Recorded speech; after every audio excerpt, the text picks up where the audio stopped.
সিরিন আবার রায়ানকে বুঝিয়ে দিল এই সবকিছু প্ল্যান করেছে পারুল। রুকু সবটা জানতে পেরে গেল, কিন্তু তারপর সে যখন তার ভাইয়ের সাথে দেখা করতে যেতে চাইল, তখন তাকে বাড়ির বন্দিনীর মতো আটকে রেখে দেওয়া হলো।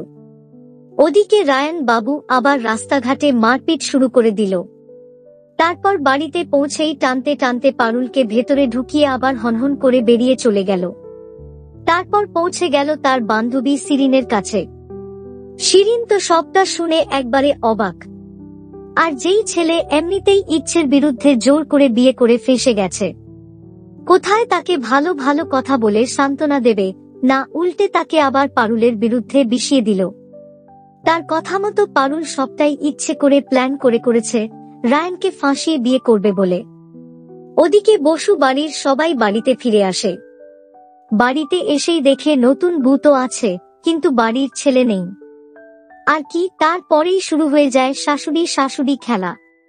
রায়ান কেন বাড়িতে থাকেনি, সে কেন চলে গেল, কোথায় গেল, সেই কৈফিয়ত চাওয়া শুরু হলো পারুলের কাছে। দাদু ও বাড়ির দু একজন ছাড়া যে কাউকেই পাশে পাবে না পারুল, এটা বোধ হয় না বললেও নয়। তাই পারুলের লড়াইটা মোটেও কিন্তু সহজ হবে না। এবার দেখার পারুল কত তাড়াতাড়ি নিজেকে সামলে রায়ানকেও উচিত জবাব দেয়। দেখুন পরিণীতা প্রতিদিন রাত ৮টায় শুধুমাত্র জি বাংলায়। এইরকম সমস্ত আপডেট সবার আগে পেতে অবশ্যই আমাদের চ্যানেলটি সাবস্ক্রাইব করে নিও।